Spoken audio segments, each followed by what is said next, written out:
All right. Well, we're going to get started today on time. Hello, everyone. My name is Deniz Tamer, and I'm here today to moderate the Arakan Rohingya National Organization, also known as ARNO, session titled People of the Soil, Land Rights, Identity, and Human Rights. This webinar commemorates International Day of the World's Indigenous Peoples on August 9th. ARNO recognizes the United Nations theme, Leaving No One Behind, and hopes that this discussion on land rights emphasizes the need for Indigenous peoples to not be separated from their homelands. This is the third webinar in a 6-part series that ARNO is hosting this year. Last month, you may have joined me for the second program, which focused on human trafficking in Burma.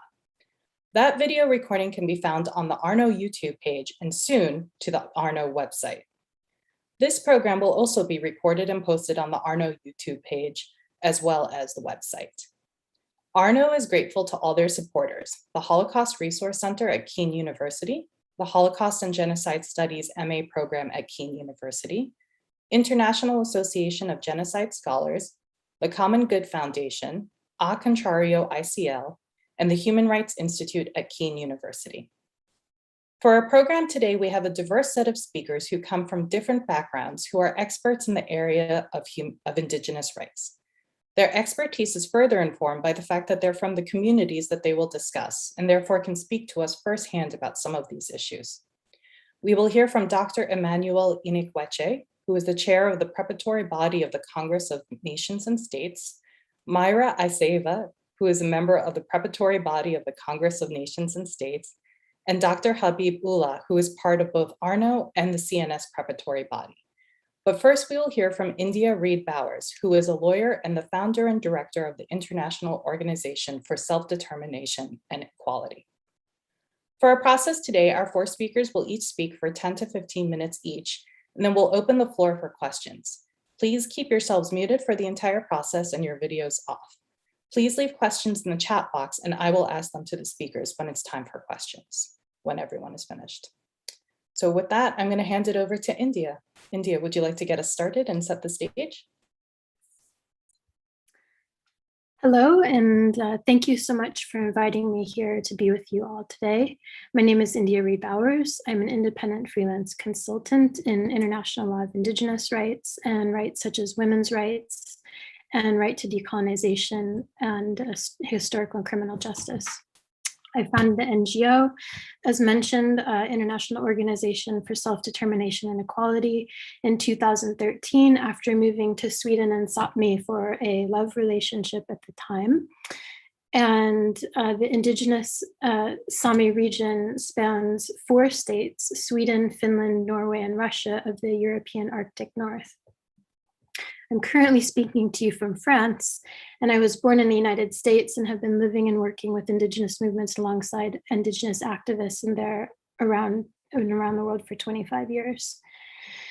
As with many Americans of mixed heritage going back, I do not have access to knowing all of my ancestry due to lack of documentation or oral transmission. However, I can say that my mother's side is of Irish heritage, both Northern Ireland and the west of Ireland, and on my father's side, in the context of Europe, farthest back documented French Huguenots who fled France here due to the religious persecution and genocide being committed against them.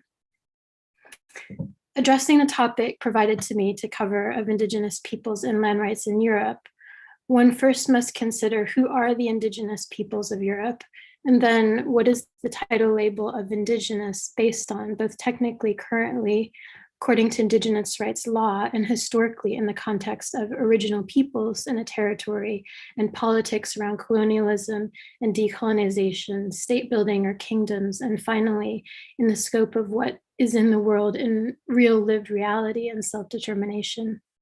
And then the question, why are some peoples or Indigenous peoples recognized as having territorial or land rights and others not? And what are the rights based on? These are complex questions and concepts impossible to answer fully or judiciously in brief time or format, so I'll leave them here. In Europe on the whole, a vast and long time culturally diverse landscape of many histories and peoples, land grabbing, conquering, shifting of borders, rulers, religions, and spiritualities, families, communities, tribes, kingdoms, states, etc., of original peoples or mixtures therein have existed over the whole continent for many centuries, millennia, dating back since the time of human movement in the region.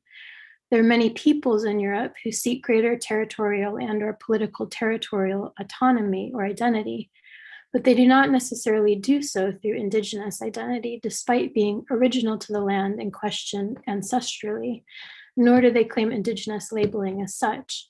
At times, these peoples or leaders are or have been criminalized or legalized and recognized for seeking possible independence or greater autonomy, or even have undergone conflict and war or peaceful and recognized modern day mixed population regional referendums for territorial, meaning political and both land-based rights, such as with Ireland, Northern Ireland, Greenland in the context of Denmark, Catalonia or Scotland, the former Yugoslavia or other parts in Eastern Europe or in general in Europe. In an online search, any of these peoples can turn up under the word indigenous somewhere. However, it is not a label I'll use or identify with in striving for self-determination. Today, in the current legal political landscape, the Sami people, divided technically across Sweden, Finland, Russia, and Norway, as mentioned, and who are traditionally and historically a semi-nomadic reindeer herding people, are the most visible and mainstream recognized indigenous people of Europe. And their land rights status and working frameworks therein reflect the struggles of most indigenous peoples globally.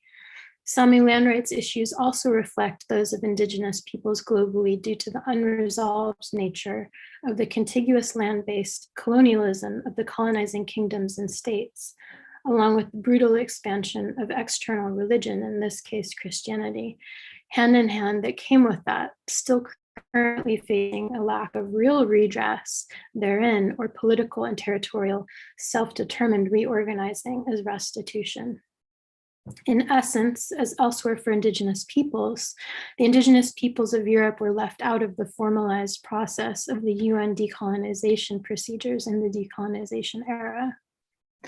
Historically, across Europe, however, one can see how land was grabbed from many original peoples in Europe, such as the Irish and Sami alike, on the same degrading, racist, land-based notions of colonizers, governance, land, and religious self-perceived rights to conquest towards those who are now considered indigenous or colonial subjects anywhere.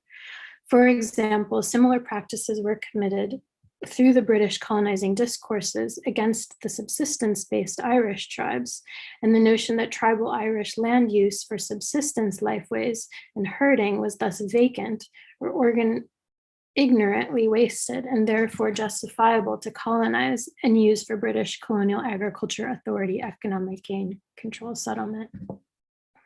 Currently in mainstream Europe, you can say indigenous land rights are determined by law, but in fact, like anywhere, an array of determining platforms that are in place and ever changing are under negotiation and determining factors.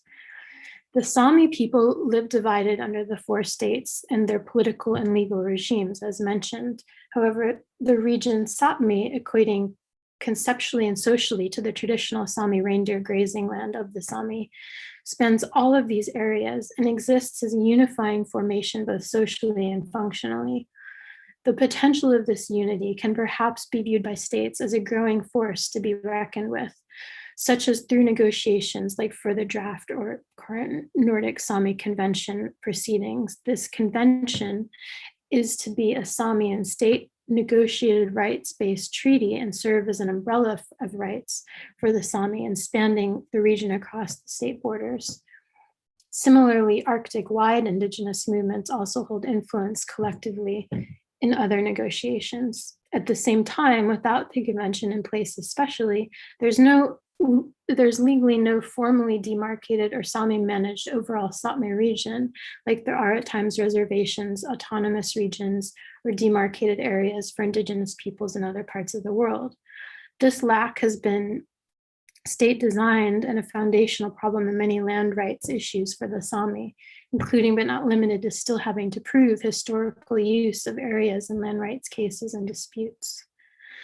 Since the Sami still live under these 4 colonial states, the division still applies to laws and procedures related to land rights, which are mostly state developed and state sanctioned, and usually have little to no actual direct access for Sami participation for fair and due influence, unless through long and or expensive state system-based litigation.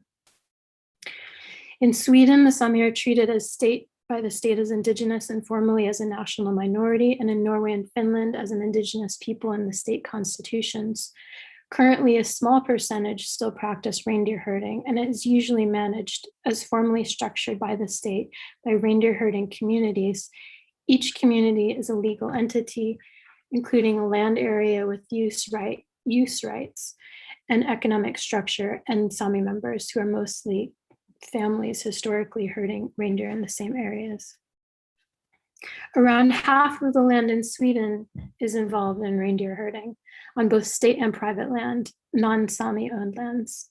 As a result, Sami traditional land use is often affected by other state permitted land uses, such as wind power, mining, logging, hydropower, tourism, roads, shopping centers, other forms of development. The lack of voice regarding land rights and voice in terms of industry and so-called development of land by a state or state-permitted private companies in Sapmi reflects that of other indigenous peoples. In real life practice, the Sami still currently rely on state-granted user rights to reindeer herding, hunting, fishing, with some recent case decisions making shifts towards some more decision-making powers. Politically speaking, the Sami parliaments are each under the dominion and control of the encompassing state.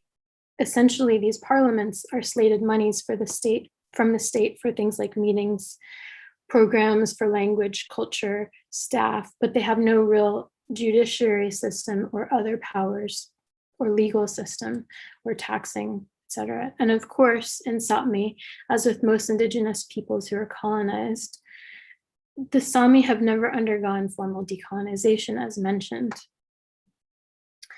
The Sami still suffer land rights violations, thus, and threats to cultural extinction like most indigenous peoples. And internally, there are conflicting views among the Sami about the parliaments entirely, for example, due to the parliament's colonial structure by nature and operational hindrances. At the same time, other institutions like NGOs do not offer full democratic representation to the Sami people. Most significantly, local leaders in reindeer herding communities closest to traditional leaderships and tied to the land as it is used daily a way of life have few powers in land rights and decision-making. All of this translates into a complex array of land rights issues in Sapmi, but still with decent potential for positive change. Ultimately, the Nordic states and most of Europe have vested interest in maintaining human rights regimes and peace under international law within their own continent, both strategically, globally, politically, and as a collective memory still today of the horrors that occurred in Europe that founded the UN and its doctrines, namely the Holocaust genocide and the devastation of subsequent Second World War. And in light of recognized past conflicts or devastation that have arisen in Europe when people's rights to self-determination have been completely submerged or ignored.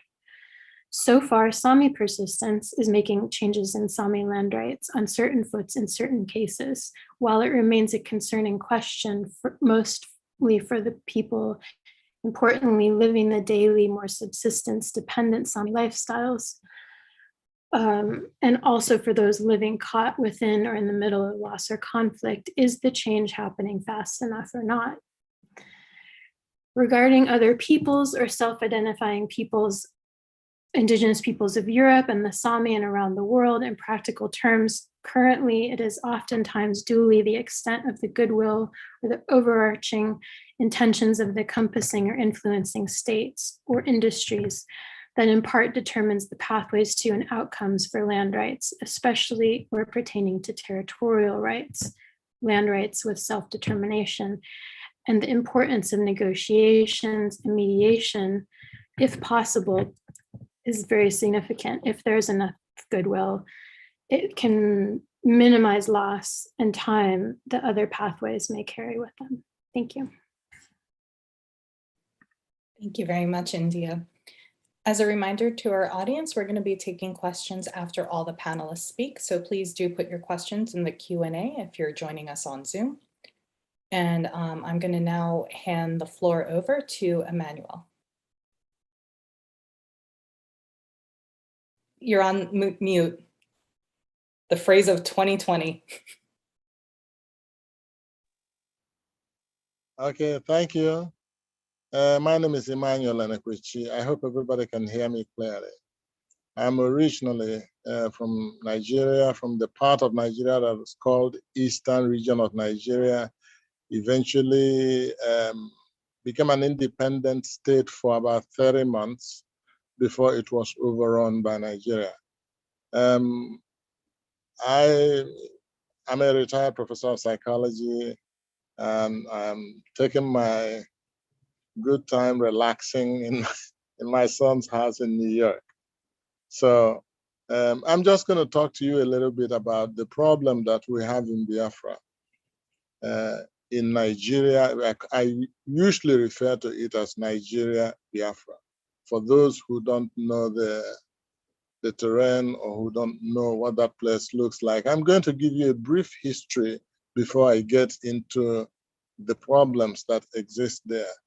You may have heard about Biafra and her struggle for independence from Nigeria, especially since 1967 to 1970, when the Biafra War of Independence from Nigeria became a hot war.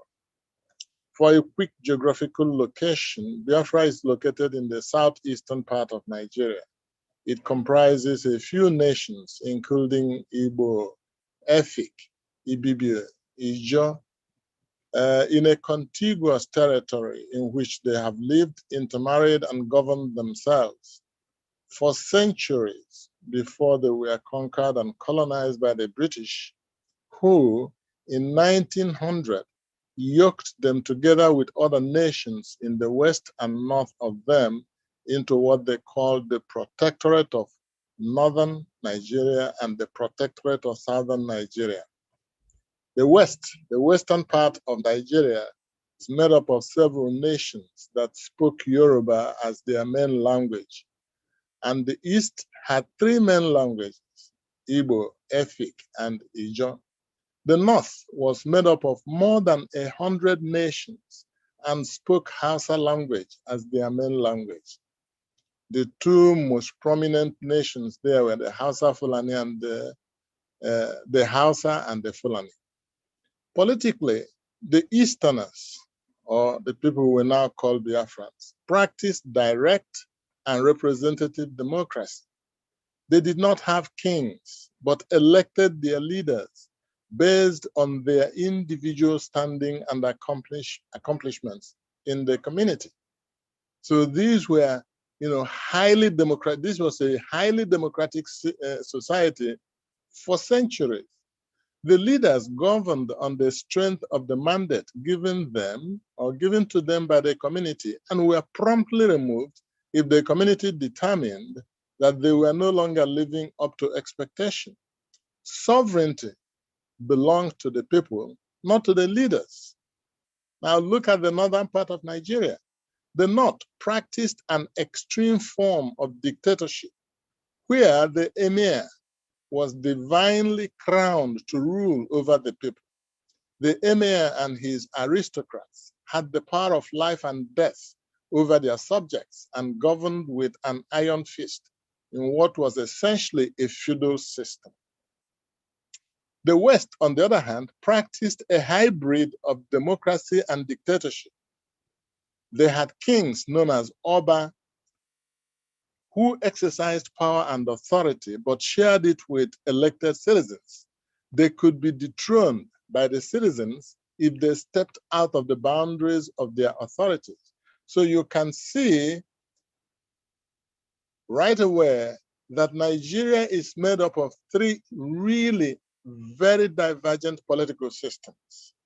In the East, you had people who practiced both direct and representative democracy. In the North, you had people who practiced feudalism, and in the West, you had a mixture of feudalism or a mixture of democracy and a dictatorship. So now see, as we go along, you will see how this has impacted life and politics in the nations that were yoked together by the British and called Nigeria. Religiously, the East was 95% Christian and 5% traditional religion, and maybe about 0.1% Muslim. The West was 50% Christian and 50% Muslim, but they all still subscribe to their traditional religion. The North was 60% Muslim, 30% Christian, and 10% traditional religion. Most of the Christians in the North were concentrated in the lower portion of the North, that is the part that was adjoining the South, and is essentially called the Middle Belt. It is these disparate nations with their divergent cultures, political ideologies and practices, religious divisions, divergent philosophies of life and cosmology that the British in 1914 amalgamated, not the word, amalgamated, not united, into one country and called it Nigeria. The British colonial masters quickly discovered that it was easier to run the country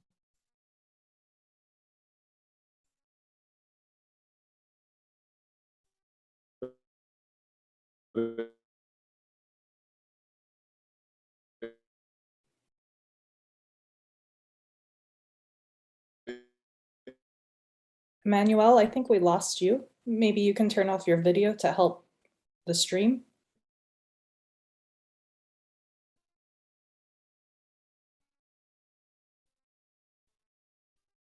through the feudal system of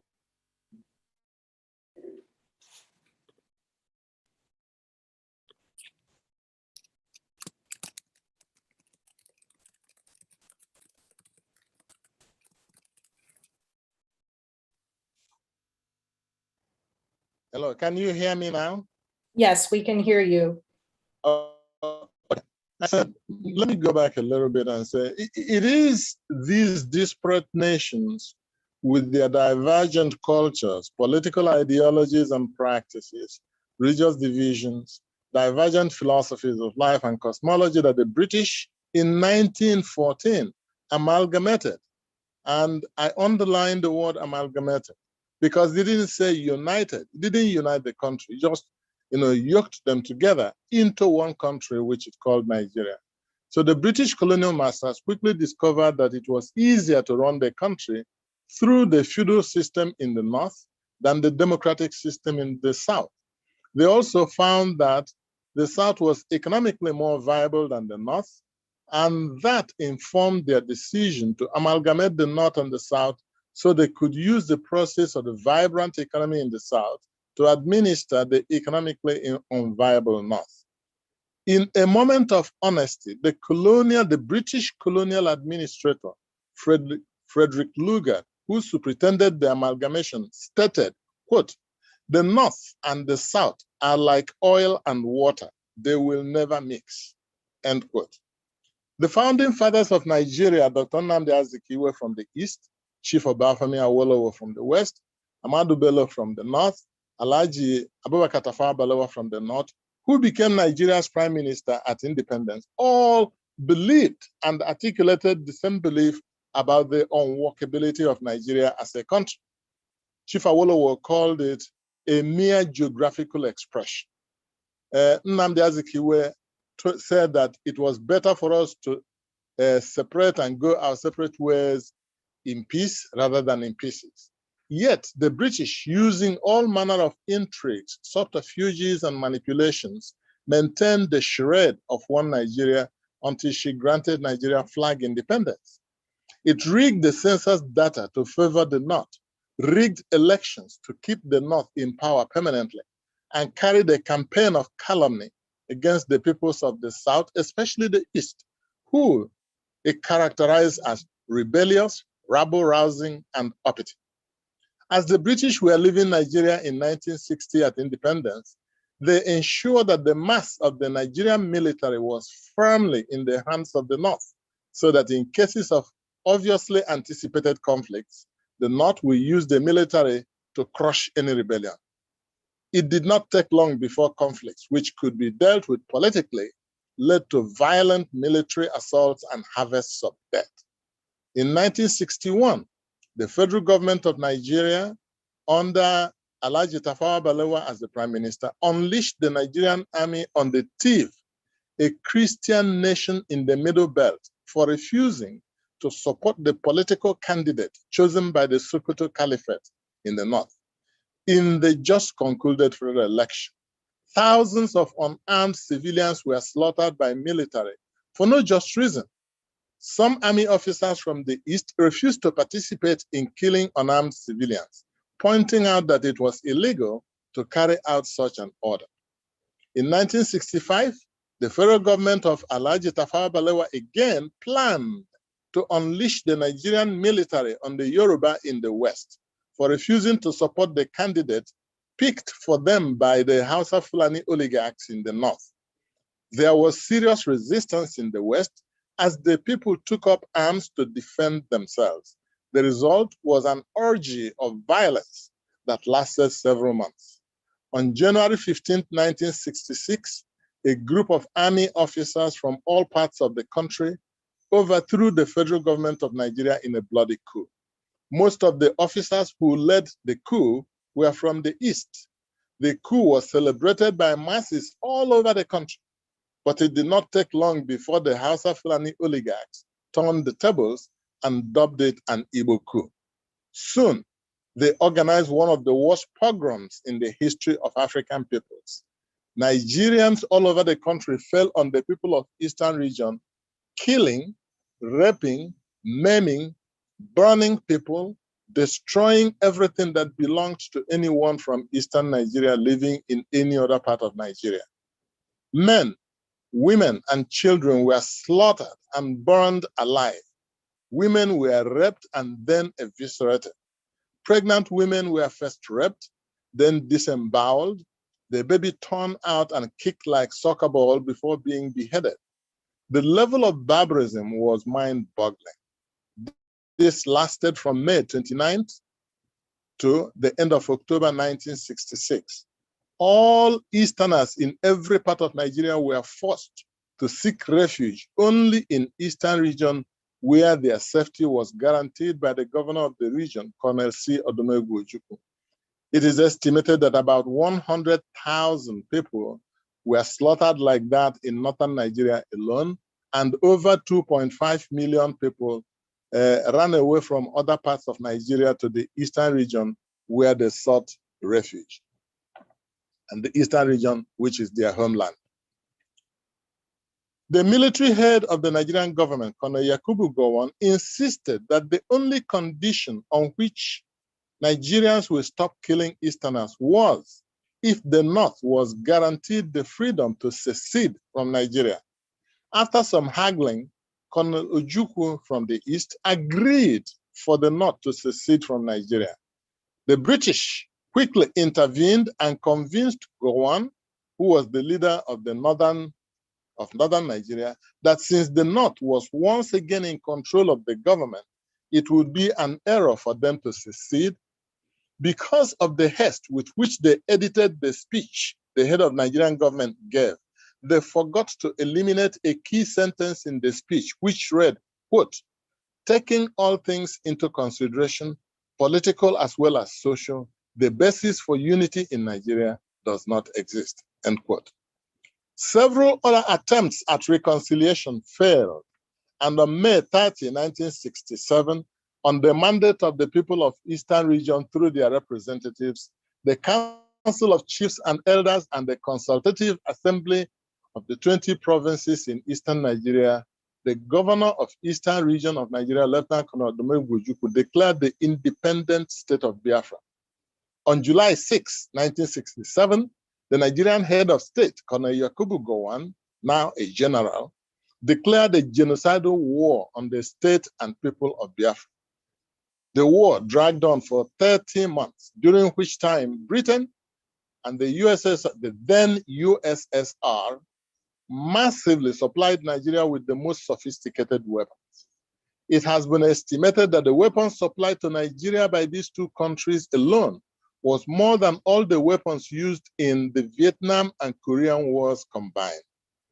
The worst part is that through the instrumentality of the British government, Nigeria imposed total blockade of Biafra, allowing neither baby food nor medicines into Biafra. This resulted in Nigeria starving to death more than 2 million babies, children, pregnant women, old men, and old women. In addition, evidence uncovered by international experts showed Nigeria's crime of poisoning with arsenic baby food that they smuggled into Biafra. This was the worst genocide in the continent of Africa in the 20th century, and it is estimated that over 3 million people were killed. These heinous crimes against humanity were buried by the powerful ex-colonial masters.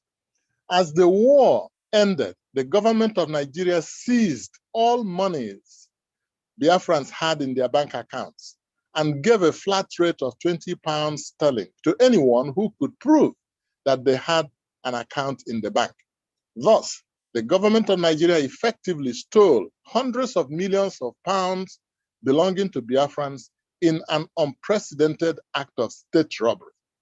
They confiscated thousands of landed properties belonging to Biafrans and declared them abandoned, even as the rightful owners presented documents confirming their ownership.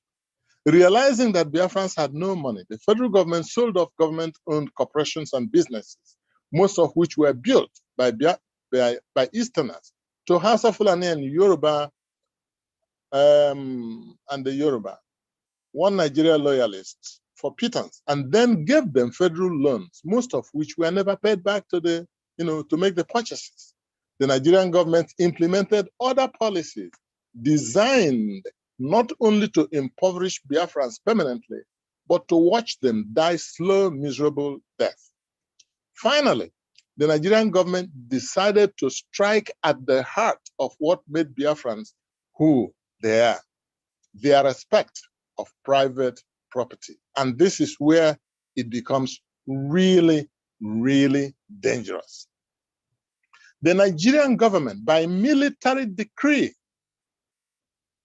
passed this decree called Petroleum Resources Decree in 1969, and by this seized the petroleum and natural gas located in the lands of the different nations in Biafra, and distributed the accruing funds to themselves and their cronies, and then partitioned much of the land into what it called oil blocks, which it allocated to their friends. One of the persons who got one single allocation called oil block leased it out to oil companies for $1 billion. And when they paid him about $500 million, he actually said, I have so much money, quote, I have so much money, I don't know what to do with it. And this person was not, this was the land of the Biafrans that they had now taken by force, by fiat. There was no negotiation, there was no contact, there was no consultation. And this is completely anathema to the life of Biafrans. Then they quickly followed this up with what they called the Land Use Decree in 1987, which vested all the land previously belonging to individuals and communities in Biafra in the federal government. As if they weren't satisfied with that, they followed this up with another decree, which they called Water Resources Decree 1993, by which they took possession of all the water resources in Biafra land, as well as the adjoining land to the water resources. So you can see now they have literally turned the entire land of Biafra into landless territory, where the original people who owned the land now no longer owned the petroleum resources and natural gas in their land. They no longer owned the land itself, and they no longer owned the water resources in their land. The federal government did all this without contact, consultation, or consensus with the nations and communities in Biafra that own the resources and the properties. Taking someone's personal property without consultation and consensus is a cardinal sin in the life and value of Biafrans. In the unending quest to conquer and occupy Biafra, the Hausa Fulani and the Nigerian government have now unleashed a band of well-armed mercenaries, which they euphemistically call Fulani herdsmen, to savagely slaughter people of southern and eastern Nigeria especially, and drive them off their land in order to occupy forcibly their land. This is what is fueling the current crisis in Nigeria. So if you hear anything about the crisis that is going on in Nigeria now, this is what is fueling that crisis. As a result, Biafrans have continued to resist and to insist that they want to exit from Nigeria, and have been agitating for a plebiscite or referendum to determine the preference of the nations in Biafra, whether the people still want to continue to be part of Nigeria or wish to separate from Nigeria and determine their own political affiliation. These are the reasons Nigerian military and their mercenary accomplices are killing hundreds of Biafrans in their homeland every week. So when you hear about the issues, when you hear issues about Biafra and Nigeria being in conflict, or about all the conflicts that you have in Nigeria, one thing is very clear, and that is the fight to push the indigenous people who have lived in the contiguous territory, in this contiguous territory of Biafra for thousands of years. The Hausa and the Fulani in the north want to push them out and take over their territory, having taken over their natural resources, their land, and the resources, the water resources that they have in their country. This is the current situation in Nigeria, and it's an untenable situation. Thank you. Thank you. As a reminder to our audience, please put your questions in the Q&A if you're on Zoom, and I will ask them at the end. And I'm going to quickly give the floor over to Maira to speak to us.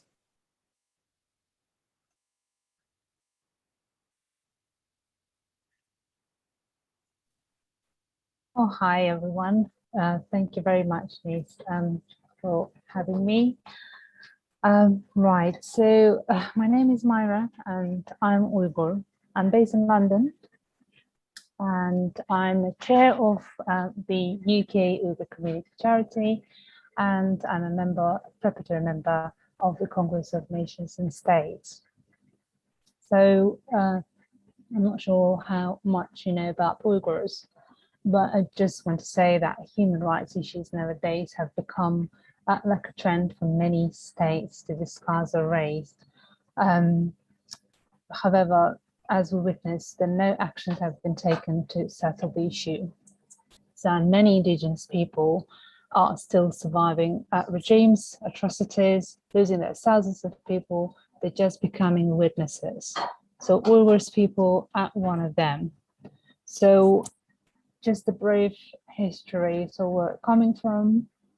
So the Uyghurs are a Turkic ethnic group originating from and culturally affiliated with the general region of Central Asia, Central and East Asia. So the Uyghurs are recognized as native to the Xinjiang Uyghur Autonomous Region, which is northwest China, but Uyghurs, so we call it East Turkestan, because from 1933 to 1944, there was a republic, East Turkestan Republic was independent. So significant diasporic communities of Uyghurs, so they exist in other Turkic countries like Kazakhstan, Kyrgyzstan, Uzbekistan, and Turkey. Some smaller communities, they live in Saudi Arabia, Jordan, Australia, Russia, some part of Europe like Germany, Sweden, Norway. And so since 2014, so the Chinese government has subjected Uyghurs living in Xinjiang, East Turkestan, to widespread abuse that include forced sterilization and forced labor. And scholars estimate that at least 1 million of Uyghurs have been arbitrarily detained in Xinjiang internment camps since 2017. What the Chinese government officials say, so that these camps created under Chinese President Xi Jinping's administration, so they serve the goal of ensuring adherence to Communist Party ideology, so preventing separatism, fighting terrorism, and providing vocational training to Uyghurs. So all of a sudden, in between 2014 and 2016, Uyghurs have been found terrorists, and China all of a sudden announcing crackdown on the region and start committing lots of crimes towards Uyghurs and other minorities. So as it says, since 2014, but I would like to go back longer than that. So it's just from my personal story, where my dad, when he was 7 years old, so he had to fled East Turkestan with his 5 other siblings because his family had been targeted. So that was in 1955. So because in 1949, so the CCP took over the region and they started making plans towards Uyghurs. So they started kind of collect all the Uyghurs who've been against the party, and my father's family was the, I can say, probably the first family in the region. So my grandmother's brothers, so 13 brothers she had, she was only the girl, and 13 brothers were killed by the CCP. So that's why my father's father decided to leave the region as soon as possible, and they fled to Soviet Union. So it started in 1949, not in 2014. So what the CCP did in 2014, between 2014 and 16, so they started massively calling people back to the region, just making different reasons, such as saying that they've been nominated for a pension. And so to claim that pension, they had to come present at the local authority and get it, and then leave wherever they have been settled.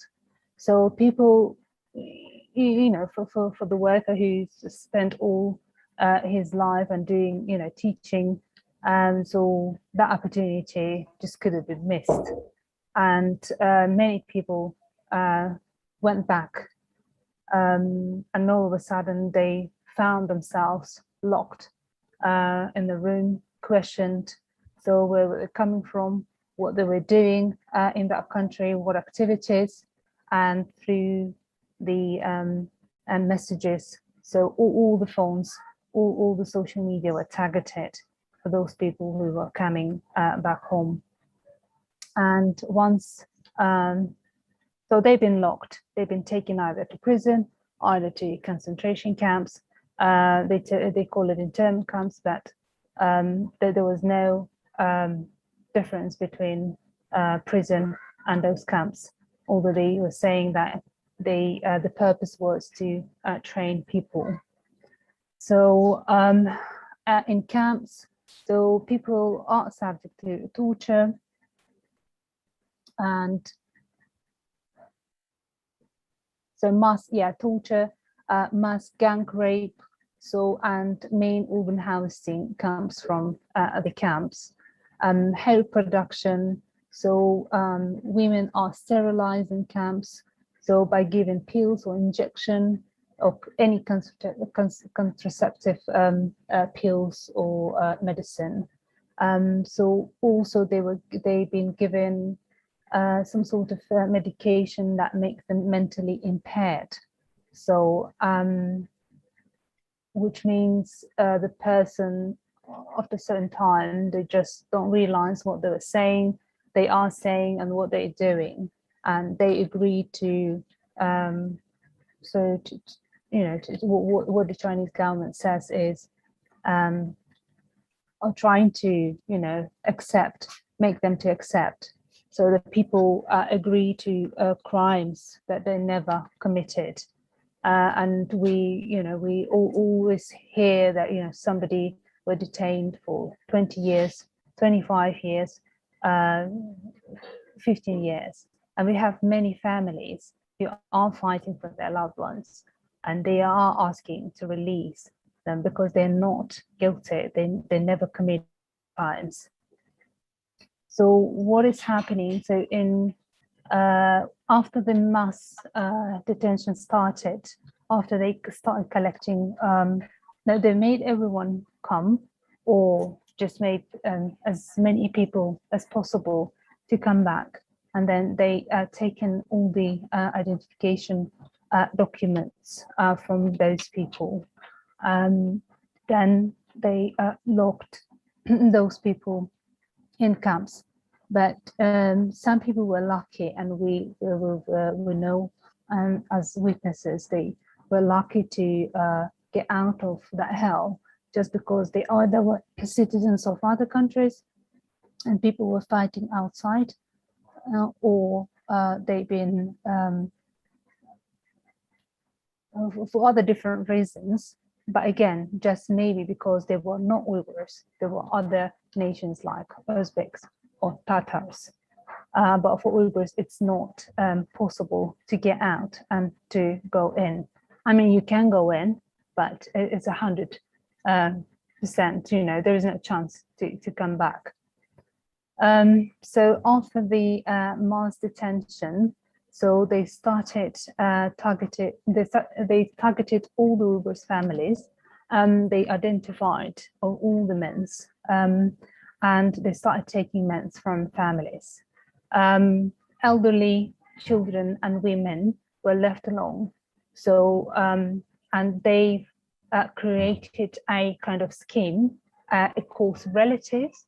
So where the Chinese official have to go and live with that family.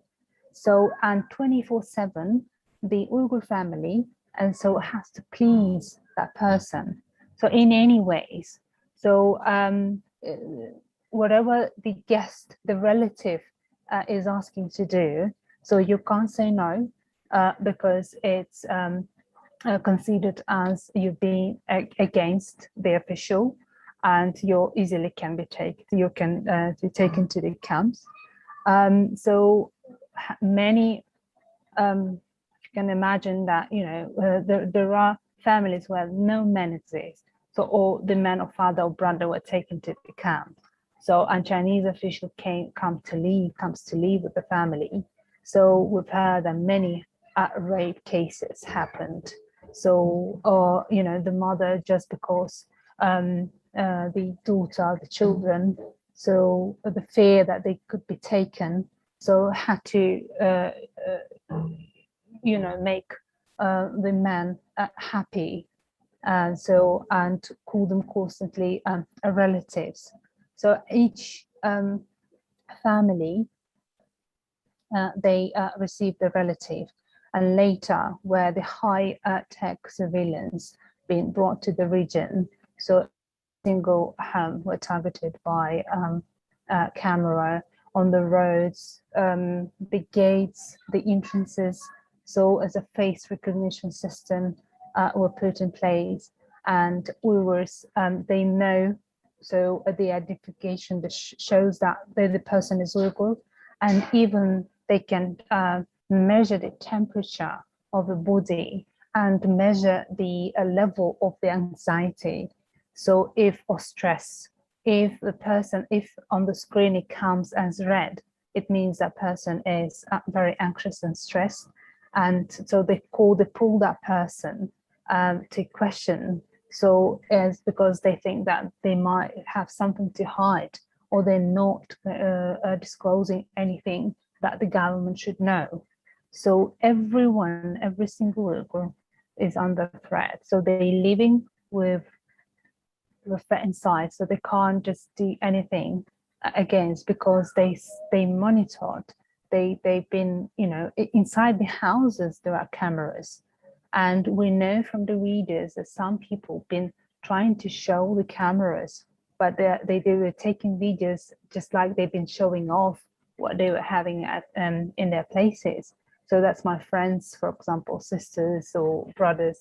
And what they were doing, they were going around the property, and they were taking like pictures and saying, oh, you know what, I bought this, I bought that. It was recently like presented to me. But actually they were giving the message that there are cameras.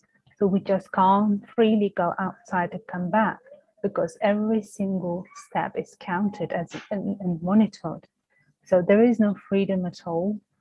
So by so the concentration camps from 2016 till now, there's a huge increase in building concentration camps. The regions, we've heard that so many villages were destroyed. We don't know where those people were moved. So the younger population were definitely migrated to another inner China for slave labor. So, or they've been used as slave labor in the region, because factories been built as well as the concentration camps. And we know that over a million people are in there. So with regards to kids, so we've got about 500,000 kids been missing. Those kids, you parents are either still in concentration camps or prisoned, or died, and they went to orphanages, because they got that tracking of, you know, if a person died in a camp, or, you know, nobody is chasing that person. So it's easy to just, you know, for that child, that person to disappear. We know there was a story where the men from Turkey, so his wife has 4 kids, going to Turkestan to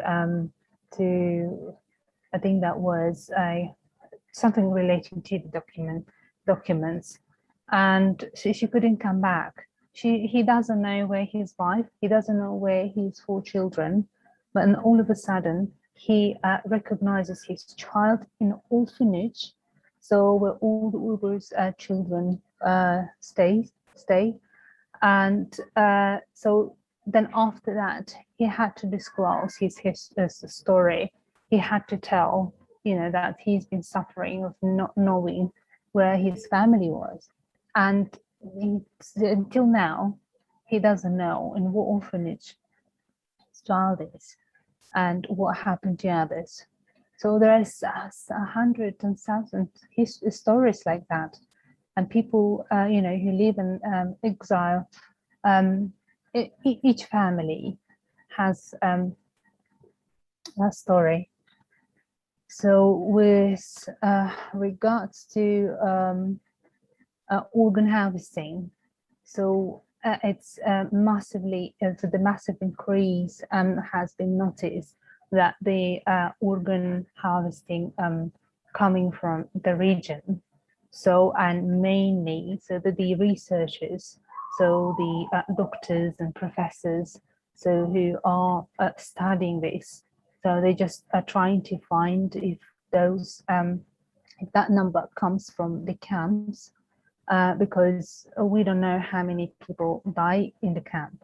So, and it possibly that there was a time where organs, Uyghur organs were sold as halal organs, because Uyghur don't drink, they are Muslim, we are Muslim, and we don't drink, and most of us don't smoke.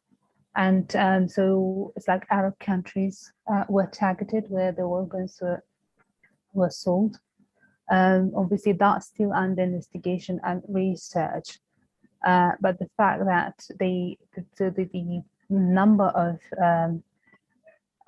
dead Uyghurs in camps is huge. The marriages, forced marriages, just happened straight after the male member of the family were taken to the camps. So young women, Uyghur women, were forced to marry Han Chinese just under the threat that their parents or siblings could be taken to the camps. So we have many stories where young women committed suicide after they got married, just because they couldn't accept the fact that they married to a Chinese official, a Chinese person, and under the threat. So there are so many stories like that, and and still happening. So now I think it's more. There was a video released recently where the young woman was forced to go to the factory as a slave labor. So from marriages are happening, and I think will also been disclosed that many Uyghurs were young ladies and women were used for prostitution, and they work as they just forced to do that. And when we come to slave labor, so we don't know how many, but the amount of people were sent under the threat to work on factories so also huge. And that lady, so there was a camera, so somebody was trying to take a video of her where they nicely asking her to go and work and leave the place where she was born and raised. And she started crying and saying so she denied. And all of a sudden, so the official saying to her something, and so that's changes. So she agreed at the end. So that means that the threat tactics were, applied, and that's how the most the common thing happened there. So under the threat, people are forced to do certain things. So mosques are destroyed. People, so since 2016, people are banned to wear long dresses, hijabs, scarves. The men are, they can't have beard, they can be beard, so they have to shave off everything. So they have to just uncover themselves. So they can't pray, they can't fast. So they forced to eat pork and drink alcohol, and especially during the Ramadan. And elderly, so everyone, so the officials are targeting those who doesn't have water, or they are seem to be not drinking for a long time. That might be a sign of fasting. So those relatives that I mentioned at the beginning, so they are recording every single step of the Uyghurs, and if they keep quiet for a couple of minutes, so they ask them to talk. It's just because they think that they might be praying inside. So that's how severe, they are banning people from so practicing their religion. So, and this is happened since 2016. At the moment, more than 100 mosques been destroyed in the land, graveyards, and I think what they are trying to come up with is a different style of graveyards, which our culturally can't accept that, and so but we've been forced to take that. So as well as concentration camps. I think people were taken there, but some of the professionals, they were relocated in terms of making people, so if you are a lawyer, so you can't be a lawyer anymore. So you have to work, you have to go and work somewhere in a village. So they're giving you a time frame, for example, 6 months or 1 year. So where you have to go and work there. So you might be, you can't work as a lawyer. So there's something different they're asking you to do. And when you come back to your city or the region, so what they need to do is, so they have to either send you to concentration camps to have a different qualification, which is less paid, or I don't know, just do something in the factory, and then later you're not longer able to go to your position. So this how the relocation and education is happening. And at the beginning, there were questions like scholars, academics. So they all were sent to the concentration camps for re-education. And the person with that level of education, so there's a question kind of, comes to your head, saying why that person is needed that so re-education. So which means it's not just because they are in need of extra education. It's just to take them to the camp, make them accept a crime, and then at the end say that you've committed this crime and locked you for 25 years. So as we know that many businessmen, rich people were locked as well. So their belongings, their assets were confiscated, and these just were made to prevent of them to, either to sponsor or just to get their power and strength from them. So many people from the region, I mean, mainly, so what did China, in terms of census, China says that it's about 10 million people live in, 10 to 11 million people, Uyghur people live in the region. It's actually more than that. They never disclose the actual number.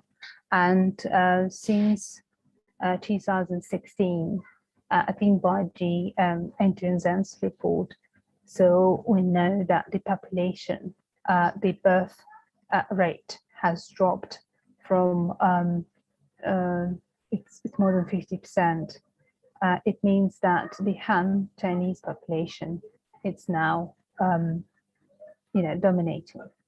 So there are less Uyghurs now in the region, and plus they are dying either in camps or in factories. Maira, I'm going to interrupt and just ask you to Sorry. wrap up in 1 minute because I want to make sure we have time for Habib. Thank you. Right, so the assimilation, brainwashing, identity erasing activities have been committed for a long time by CCP, Communist Party. And so we can see that how severely it has affected the nation, so Uyghurs and other minorities. And just, to at the end, I want everyone who's watching to take some actions to spread awareness of what's happening to Uyghurs. So we're quite well known now to the world. There's so many information available on the media. So boycott Chinese, products, wherever it comes from China, any brands, just, review. So what you've been eating, what you've been wearing, and so to say how it affects the world, how the China so commits, Chinese Communist Party what they do, and is it right or wrong? So there is a Olympic coming up next year, boycott Olympics, and just demand your government not to send diplomats to the game, because we can't stop the game. Writing articles and just follow the media, share as much as possible, because every single voice that could be added raise the voice of Uyghurs. Thank you. Thank you for such powerful testimony. It's hard for me to shut it off, but I do want to make sure that Habib also speaks to his region.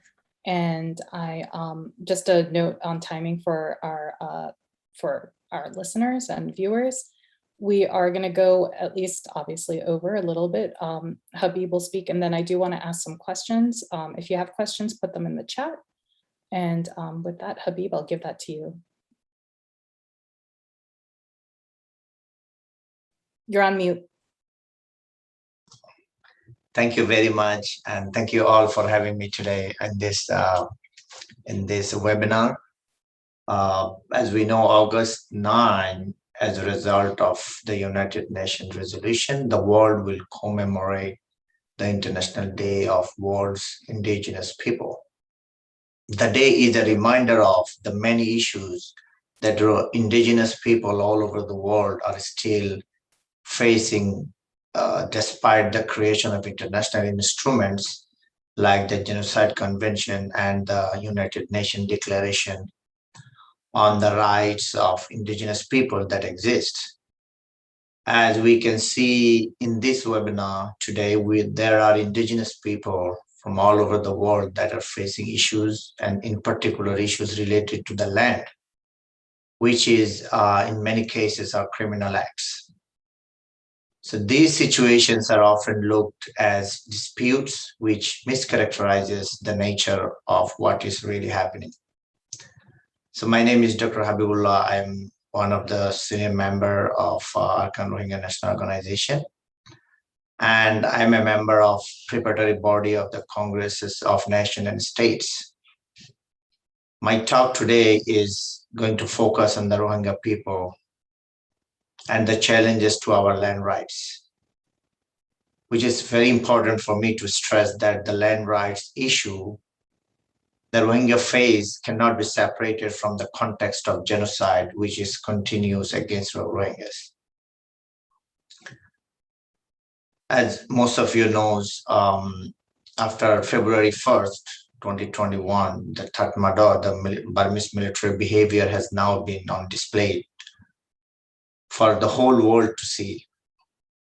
Their overthrow of all forms of democracy in Burma, weaponization of an international pandemic, today what we are facing, their ongoing military campaigns to destroy indigenous ethnic groups from air bombings in ethnic territories, military campaign and advances on people in the Arakan, which is Rakhine, and continued propaganda of hatred and murder towards the Rohingyas, prove that the context of Burma has always been and is dangerous under this military dictatorship.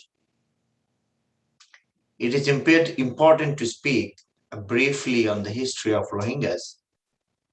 Simply, the Rohingya have been indigenous to the Arakan, or what is referred to Rakhine state, for centuries.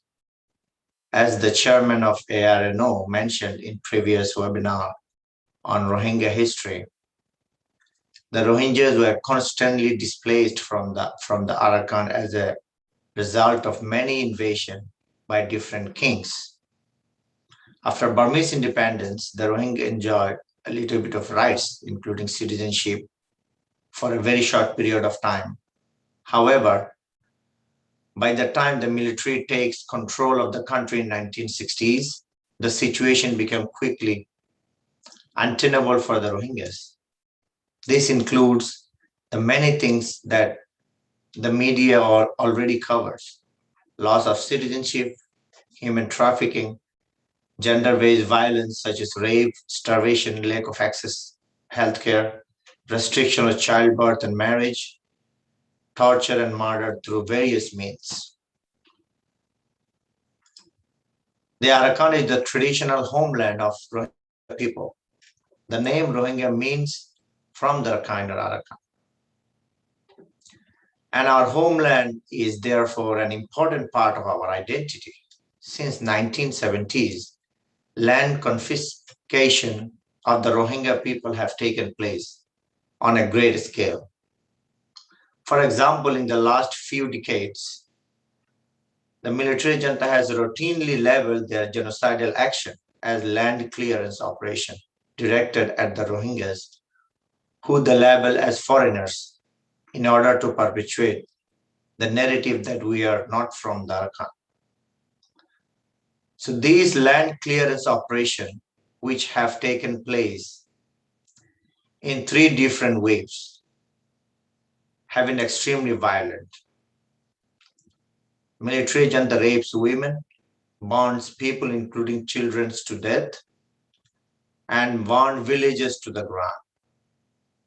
Besides, the fact that the most Rohingyas are unable to survive their violence without citizenship and basic human rights, the Rohingya are unable to defend themselves in a court in Burma or given the opportunity to be heard. For those Rohingyas who are in Burma, they are placed in IDP, which is IDP camps. So therefore, they are not be able to use their soil as it has been taken from them. In the IDP camps, the Rohingya live in dwelling that often described as open air prison. In case more evidence is needed of the confiscation of Rohingya lands, the Myanmar Information Management Unit for the United Nations has been receiving and posting data on the renaming of Rohingya villages, which have changed to Burmese names. More evidence of our ensured generally that ties to the land. Arakan Rohingya National Organization has worked hard to reverse the way in which United Nations has handled these informations. There are actually laws in Burma that makes it legal to take away the Rohingya land, like the Vacant, Fallow, or Virgin Lands Management Act in 2012. Of course, all of these is more problematic when you consider the fact that there are 1 million Rohingyas who are in refugee camps across the border, waiting for the appropriate time to come back home. The question now is what will they come back home to? The land has been forcibly taken and given away, and most of the land throughout the Arakan is riddled with landmines. The military junta has legally implemented a scorched earth policy. In closing, when people say land rights, I always wonder that the future will look like when the Rohingya voluntarily return home. Right now, Burma has been beaten up by the very people who normally are there to protect and defend their own citizens. The land is being pillaged and exploited to help the junta gain profit in order to comfortably retire. Where some people may say all of these is economically motivated, that statement itself is dismissive and undermines the entire international human rights framework. And it is important then in all solutions that human rights must be the framework in which we view the solution. But in addition, the indigenous lens is important too because our culture and heritage is connected to us.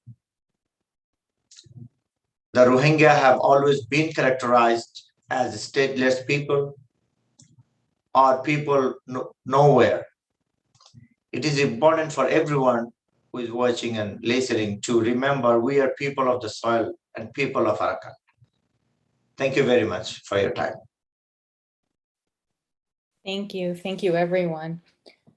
So we're now at the question and answer portion. So if you have any questions, please go ahead and put them in the chat or in the Q&A function of the Zoom. I have a question for each one of you that I'd like to pose to each one of you, and we'll go in the order that you spoke. So starting with you, India, and it's a simple question with a complicated answer that I'm going to ask you to answer in under 2 minutes. For each of the land issues that you described, what is a fair resolution?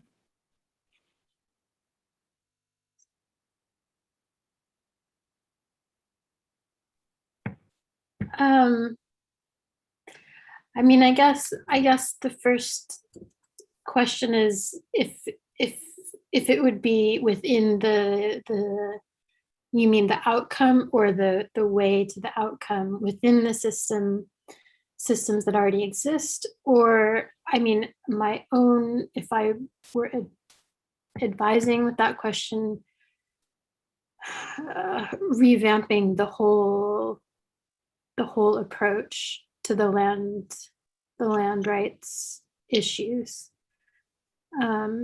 I think taking a very direct negotiations approach, really acknowledging the elements of genocide that have been going on over the centuries, and really coming out with some actual agreements on firm land rights.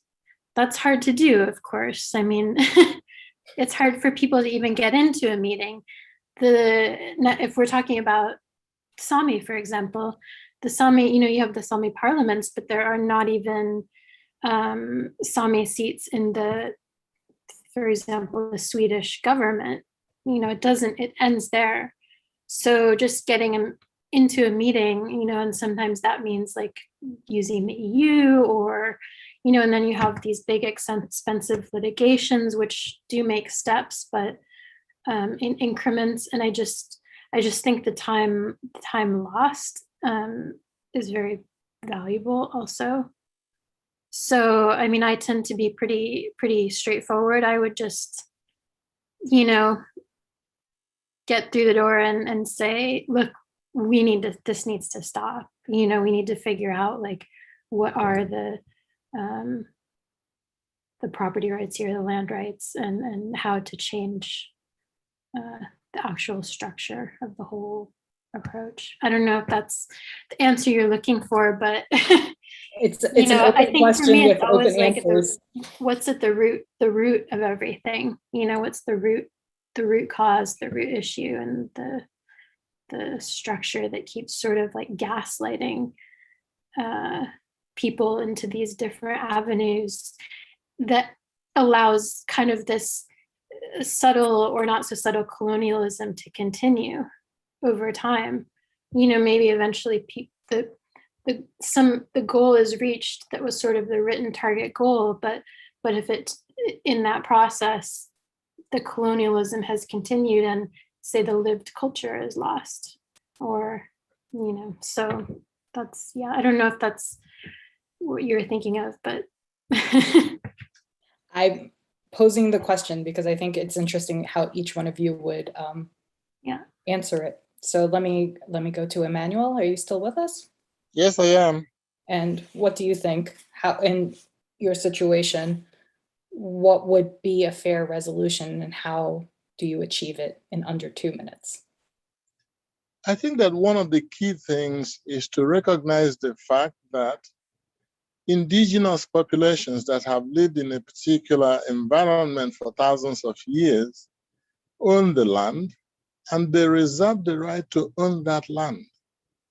It is criminal for governments, states, to use the instrument of state power to drive people off their land, to take over the mineral and natural resources in their land, the water resources in their land, simply because the state has the power and the brute force to be able to force those people off their land.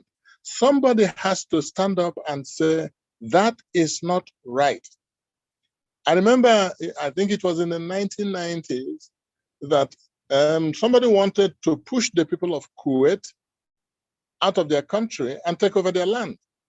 And it took the intervention of powerful governments in the world to say, no, you cannot do that. But we have also seen it happen in Darfur, where the government of Sudan was using the instrument of state power to force the people of Darfur and drive them off their land. This is barbaric. We can't continue to, the world can no longer continue to allow states to use the power, the coercion of their military to drive people who have lived in particular environments for thousands of years, to drive them off their land, take over their land, take over the resources that they have on their land, and then watch them die slow, miserable death. That is not right in the 21st century. So this is why Biafrans are speaking specifically about the use of plebiscite and referendum to give people, especially indigenous people, the right to decide for themselves whether they want to continue to be part of a political entity or they do not want. If they don't want to be part of that political entity, it is their natural right to be able to say, we no longer want to be part of this political entity. We want to establish and govern ourselves. We are capable of that. There is nothing wrong with that. And the whole world should support that. I believe that that will be a major solution to most of these problems that you see people talk about on this webinar. So let the United Nations and other international organizations have a provision where people will have the right and the freedom to decide for themselves what political affiliation they want to have. It should become mandatory that when people demand that, they should be allowed to do that. It should be enforceable. The whole principle of self-determination should be something that should be enforceable. It should not be, oh, well, it's aspirational. No, it is not. Thank you. Thank you. Maira, the same question? Yeah, I think for me, it's hard to understand the question itself, just knowing the whole situation around the Uyghurs and kind of think about possible solutions, fair solutions. Just knowing the scale of the plans that the Chinese government has, is Turkestan, and knowing the 90% of resources on the land. So like minerals and so have been used, for years. And since the Belt Road Initiative project, it's clearly shown that the land is very, very, very important for China. So the East Turkestan land, because it's literally connects to the Asia, the Middle East, so and other many countries. So it's very important.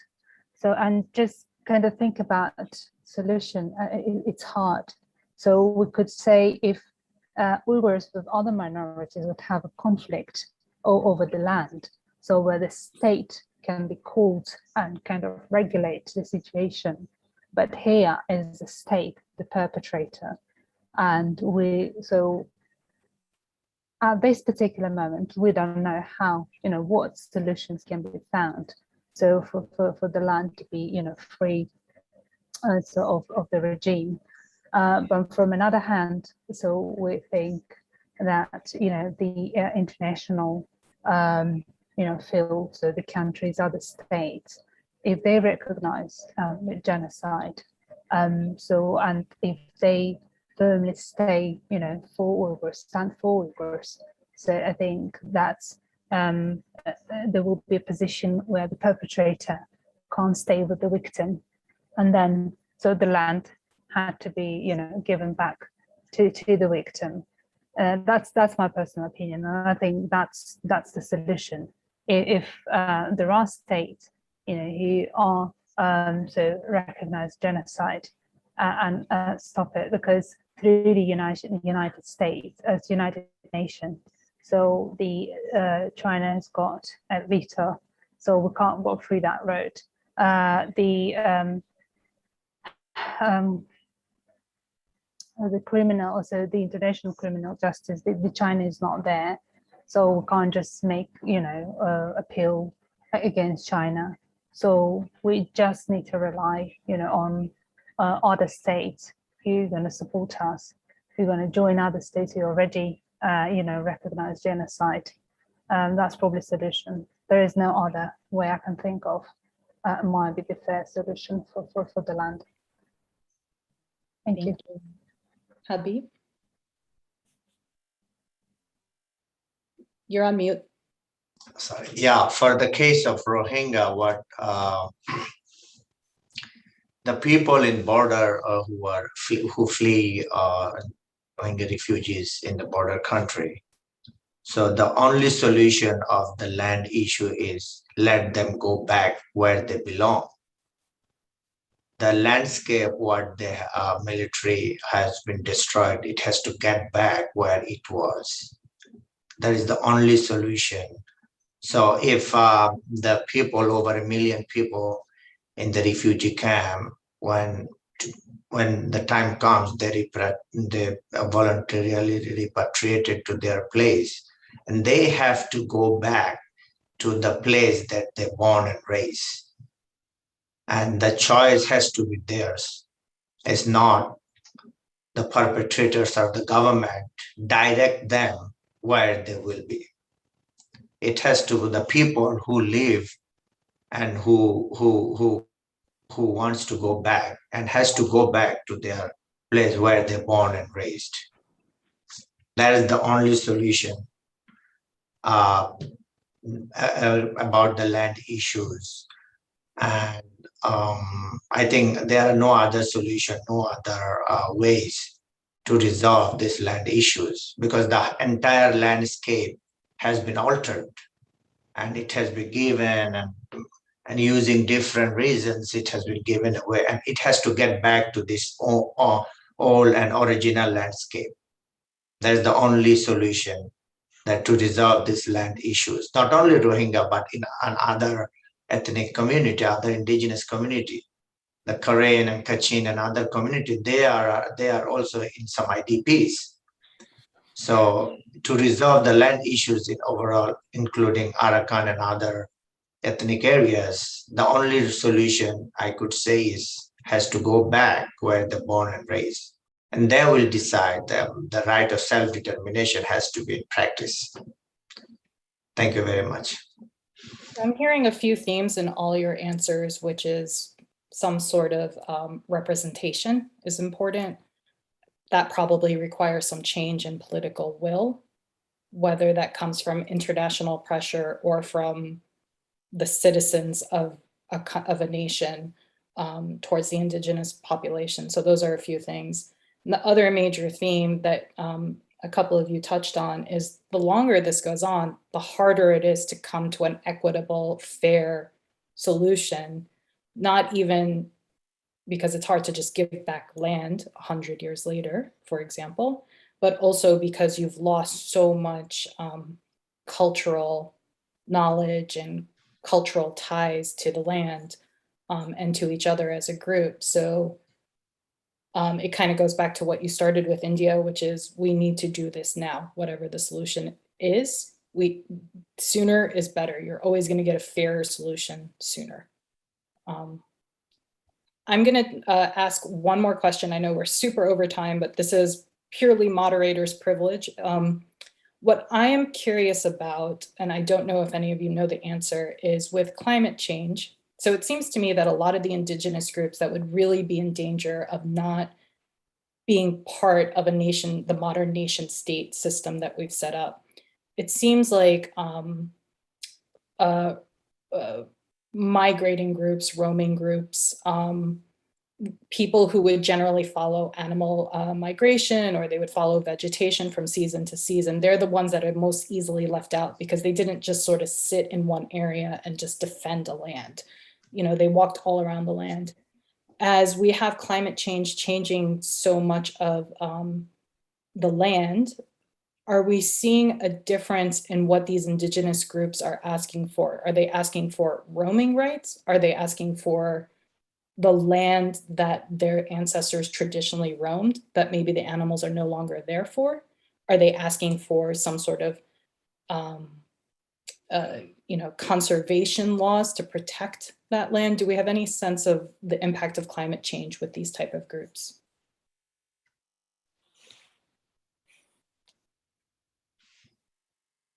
I can say something. I mean, obviously, the people in Sapmi who can best answer that question are the people themselves who are living that practice. They're the experts. So it's complicated, right? I mean, yes, there's climate change is definitely happening and affecting the landscape and the weather, and of course then how the reindeer, I mean, it affects everything.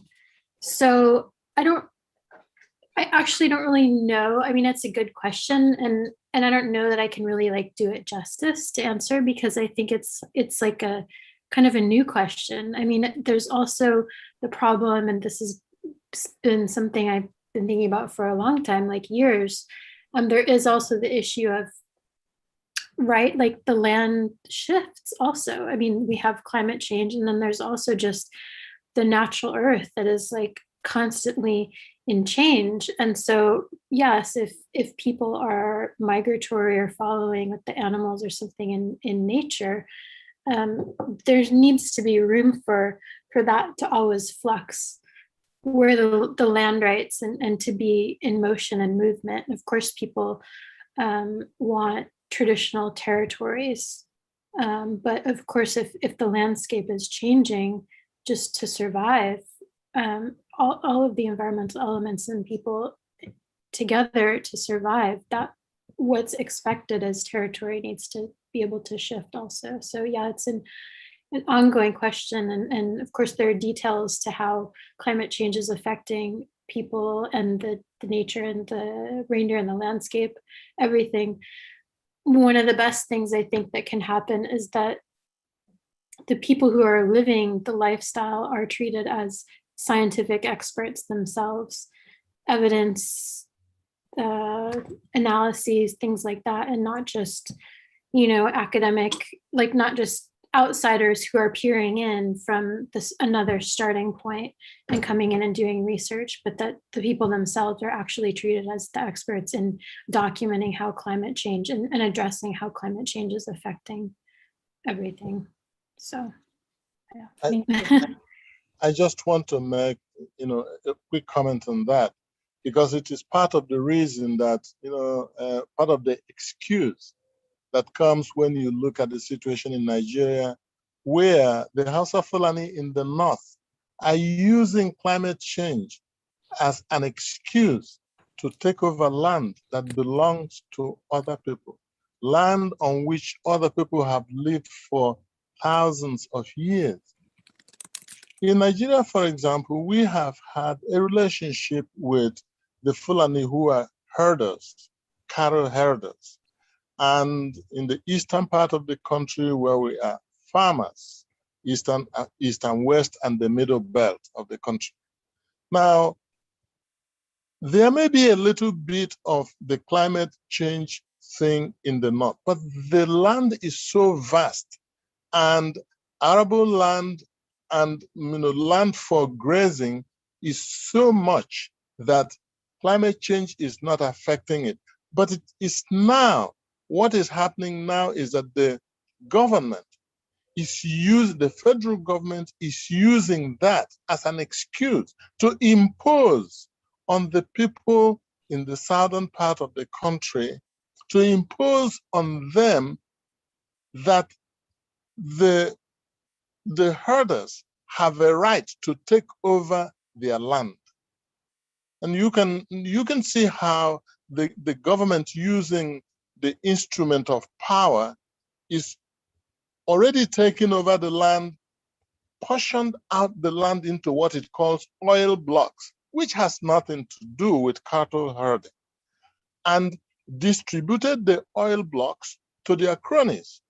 And these cronies are leasing out these oil blocks to oil companies and earning enormous amounts of money. I just said during my presentation that one of the people who got one oil block leased it out for $1 billion. And when they paid him physically $500 million, he boasted that he had so much money, he didn't know what to do with money. But it's the same person who is going to come out tomorrow and say that the reason they are trying to take over the land in the South and drive the people off their land is because they want places where their cattle will have opportunity to eat grass, but there is grass everywhere. So it's sometimes people use it as a ruse to drive other people off their land.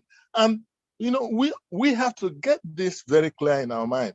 It is really this attempt to drive people off their land that is at the root of the genocide that you see most of the time in all parts of the world. Thank you. Thank you. With that, I'm going to wrap us up, although I know I have at least 5 more questions here I would have loved to hear you all discuss. But thank you again for this enlightening conversation on people of the soil, land rights, identity, and human rights. As a reminder, this program will also be recorded and posted on the ARNO YouTube page.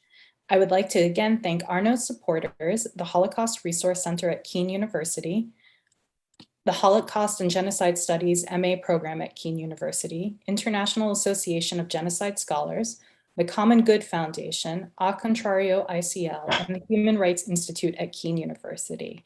I personally would like to thank each of the speakers for their time and for all the people behind the scenes at ARNO that have made moderating these discussions a delight. Thank you and be well. Thank you all.